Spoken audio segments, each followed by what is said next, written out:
Hello friends, तो बहुत ही लोगों ने मुझे मैसेज करके ये पूछने की कोशिश की भाई मंडे को कौन कौन से शेयर बाई कर सकते हैं। क्योंकि बहुत ही लोगों ने बाई इसलिए नहीं किया कि निफ्टी हाई पे चल रहा है, पोर्टफोलियो नहीं बढ़ रहा था। ठीक है, तो एक चीज़ मैं आपको बता दूं कि अब जो निफ्टी ओवरबॉट जोन पे चल रहा था, मैंने कल भी बोला था और आज भी बोल रहा हूँ कि जो भी निफ्टी ओवरबॉट जोन पे चल रहा था उसका रीज़न सिर्फ एक ही था कि सारा पैसा लार्ज कैप में लग रहा था। ठीक है, लेकिन अब क्या हुआ कि निफ्टी ओवरबॉट जोन पे चला गया और वहाँ से पीएसयू में पैसे शिफ्ट होने के चांसेस बहुत ही ज़्यादा बढ़ जाते हैं। ठीक है, जो कि मेरे को लास्ट हम लोग को जो फ्राइडे को देखने को मिला था, ठीक है, लास्ट ट्रेडिंग सेशन का जो लास्ट डे था, तो उसमें आपको देखने को मिल गया था। तो सबसे पहले बात कर लेते हैं इरेडा के बारे में। ठीक है, जिसके पीछे मेरा ख़रीदारी करा है हमेशा से सेम रहा है और मैं अभी भी प्रीफर करता हूँ इरेडा को। ठीक है, तो अगर आप इरेडा को ख़रीदना चाहते हो तो अभी अगर ऑल टाइम हाई इसका देखें तो आपके से आपको 20% के अप्रोक्स डाउन में देखने को मिल जाएगा। ठीक है, ऑल टाइम हाई अगर इसका मैं मार्क करूँ तो ऑल टाइम हाई ये जो इरेडा का है 52 वीक हाई वो आपका 310, यहाँ पे आप क्लियरली नोटिस कर सकते हो कि 310 आपको दिख रहा है। ठीक है, तो भाई देखो अगर आपको इसको बाई करना था ना तो यहाँ पे बाई करना था। ठीक है, 217 के आसपास में यहाँ पे आपको 9 सितंबर को देखने को मिला था। ठीक है, और इधर भी आपको लगभग उसी के आसपास में 17-18 रुपया के आसपास में, मतलब 217-218 के आसपास में देखने को मिल गया था। ठीक है, तो अभी आप बाई कर सकते हैं, लेकिन अभी भी ज़्यादा ऊपर गया नहीं है। ठीक है, क्योंकि 310 से आज भी आपको ये 20% डाउन पे मिलेगा। ठीक है, तो अगर इसको आपको बाई करना है तो ये आप कर सकते हो।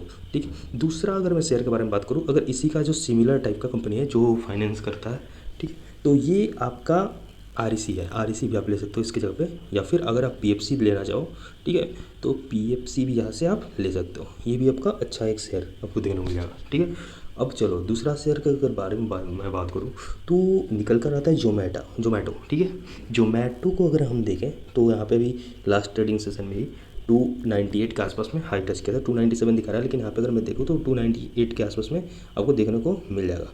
ठीक है, 298।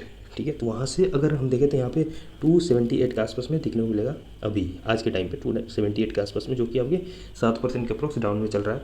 और इसके बारे में एक और ऐसा नहीं हो जो इस शेयर को गिरा सकता है। तो यहाँ पे देखो जोमेटो को फाउंडर, मैं यहाँ पे मार्क कर लेता हूँ उसको ताकि आप लोगों को क्लियरली दिखे। यहाँ पे देखो जोमेटो को founder and chief people officer, जो कि चीफ पीपल ऑफिसर भी थी और जोमेटो को फाउंडर भी थी। ठीक है, आकृति चोपड़ा क्विट्स, मतलब इसने रिज़ाइन दे दिया। ठीक है, तो इसका निगेटिव इम्पैक्ट आपको मंडे को देखने को मिलेगा, मतलब कल कल को आपको यहाँ पे निगेटिव इम्पैक्ट जोमेटो के शेयर पे देखने को मिलेगी।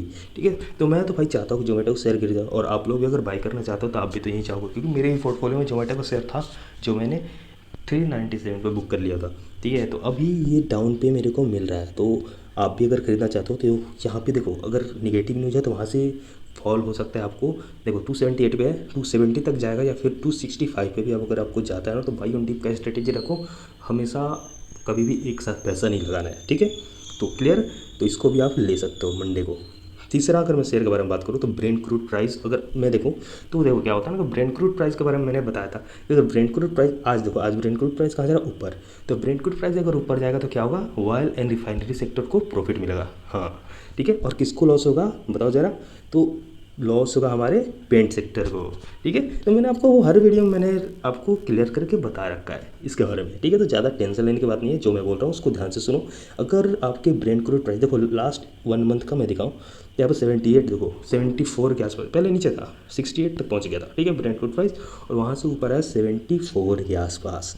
ठीक है, तो 74 के आसपास कब आया था, 24। ठीक है, 24 सितंबर या फिर 25 सितंबर के आसपास में 73 के आसपास में घूम रहा था। तो वहाँ पे मैं देखो आपको दिखाता हूँ क्लियर, यहाँ पे मैं 1 मंथ का निकाल ले रहा हूँ। हाई टच किया हुआ था 74 को देखो यहाँ पे 300 के आसपास पहुँच गया ओ एन जी सी, ये O N G C share है। ठीक है, तो ओ एन जी सी आपके हाई पे दिख रहा था, अच्छा खासा ऊपर में दिख रहा था। यहाँ पे देखो ओ एन जी सी में रिकवरी दिख रही है आपको, अच्छा खासा रिकवरी। यहाँ पे देखो 24 सितंबर को 300 पे पहुँच गया था। फिर वहाँ से क्या हुआ कि अगर वहाँ से क्या हुआ कि नीचे आया फिर। ठीक, तो अगर आप लेना चाहते हो ना भाई, तो देखो अगर कल करेक्शन होता है, अगर नीचे जाता है ब्रेंट क्रूड का प्राइस, तो ऑयल एंड रिफाइनरी जो सेक्टर है उसको भी लॉसेज हो सकते हैं, और अगर ऊपर जाता है तो ऊपर भी जाएगा।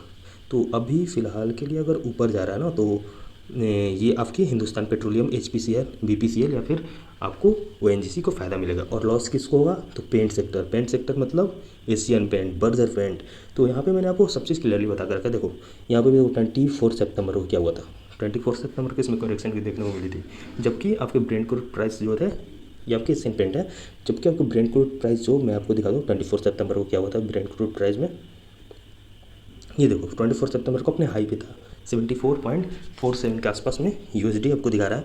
तो एक चीज़ मैंने आपको क्लियर कर दिया कि जब भी आपके करेक्शन देखने को मिलेंगे ब्रेंट क्रूड प्राइस में, तो आपके ओएनजीसी, एचपीसीएल, बीपीसीएल जो भी आपके ये नॉर्मल सा जो शेयर है जिसमें जो आपके ऑयल एंड रिफाइनरी पे काम करता है, उसमें आपको करेक्शन देखने को मिलेगा। अगर आपका ब्रेंट क्रूड प्राइस बढ़ता है तो क्या होगा कि ऑयल एंड रिफाइनरी सेक्टर जितने भी आपकी कंपनी है बीपीसीएल, एचपीसीएल या फिर ऑयल इंडिया, उसमें आपको बढ़ोतरी भी देखने को मिलेगी। और जब बढ़ोतरी होगी, ठीक है, ब्रेंट क्रूड प्राइस में, तो आपके पेंट सेक्टर जैसे बर्जर पेंट हो गया, एशियन पेंट हो गया, उनमें आपको करेक्शन देखने को मिल सकती है। तो आई थिंक मैं आप लोगों को क्लियर कर पाया हूँ, ठीक है। तो अगर आपको मतलब मेरा एक्सप्लेनेशन आपको पसंद आया हो तो चैनल को सब्सक्राइब कर देना। और एक चीज़ और बताऊँगा यार, देखो किसी भी शेयर के बारे में आपको पूछना है ना तो आराम से आप कमेंट कर देना। यहाँ पे देखो 24 सितंबर को आपके ब्रेंट क्रूड प्राइस जो था बहुत ऊपर चला गया था, तो वहीं पे आपको पेंट सेक्टर जो कि आपका बर्जर पेंट है उसमें आपको करेक्शन देखने को मिली थी, 600 पे चला गया था। और जैसे जैसे वहाँ से करेक्शन होना शुरू हुआ, यहाँ पे ऊपर जाना शुरू हुआ, ठीक है। तो क्लियर कर पाया हूँ मैं। तो कोई भी शेयर के बारे में अगर आपको किसी भी टाइप का इन्फॉर्मेशन चाहिए तो आप कमेंट सेक्शन में कमेंट कर देना, मैं आपको वीडियो बना के उसके बारे में मैं अच्छा से एक्सप्लेन कर दूँगा। चलो।